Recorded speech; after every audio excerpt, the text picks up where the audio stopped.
Ça y est, j'ai acheté mon harmonium, ça fait longtemps que je voulais passer le cap.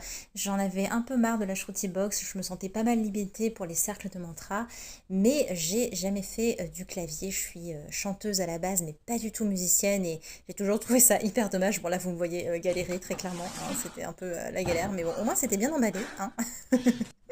J'avais vraiment envie de me remettre au défi de l'apprentissage d'un instrument au lieu de passer mes soirées sur les écrans. Je me suis dit, tiens, mais pourquoi pas faire quelque chose de ludique. Et c'est vrai, on va pas se mentir que dans le chant de mantra, l'harmonium est quand même une pièce maîtresse. Ça va me demander du temps, de la persévérance, mais je suis prête. Je vous avoue que j'ai mis du temps à comprendre les mécanismes d'ouverture. Je me suis sentie un petit peu nulle. J'avais même regardé sur Internet.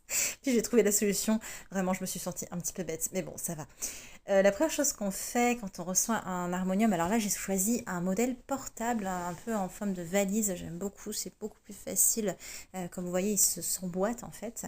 Il est trop beau, oh là là, j'adore, j'adore. Alors la première chose que je vais faire pour bien vérifier, c'est le souffler et voir quelle est la tenue en fait en termes d'air, c'est-à-dire combien de rétention l'harmonium tient. Plus il tient l'air, mieux c'est. Donc plus la note est longue quand on va jouer, plus la rétention est bonne, plus l'harmonium est de bonne qualité. Là, il est de très bonne qualité. On a une rétention de 5 à 6 secondes. C'est vraiment excellent. Et là, c'est moi qui viens de me rappeler que j'ai commandé un harmonium avec coupleur. J'avais complètement zappé. C'est-à-dire que quand je vais jouer, je peux activer, désactiver pour qu'il puisse activer lui-même une octave au-dessus. Donc, dans ce cas de cet harmonium, c'est l'octave au-dessus qui va s'activer. Pour d'autres harmoniums, ça va être l'octave d'en dessous. Donc, il y a tout un mécanisme sous le clavier pour permettre ça. Ce qui fait que le clavier est un petit peu surélevé, que les notes sont un petit peu plus dures aussi, mais bon, c'est quand même beaucoup plus cool d'avoir un harmonium avec cette option-là.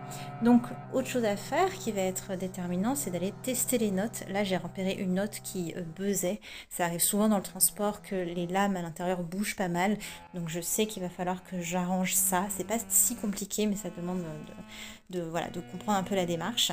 Donc on va tester plusieurs choses, voir si les notes ne frottent pas, c'est-à-dire si on n'a pas l'air qui continue à passer dans la note, ce qui voudrait dire que la pièce en bois est légèrement obstruée, ou si on n'a pas justement cette note qui buzz, comme je viens de vous le dire, avec les lames en fer, qui pourraient avoir bougé pendant le transport. Donc ça, c'est des choses qu'on va pouvoir voir plus tard. Si ça vous intéresse d'ailleurs de voir un peu le process où je vais devoir ouvrir l'harmonium pour pouvoir travailler tout ça, vous me dites. Et n'hésitez pas à me dire ce que vous pensez de cet instrument. Si ça vous intéresse un petit peu de voir comment on se débrouille avec, je vous avoue que ça va être la grande aventure. Mais ça va être fun, ça va être fun.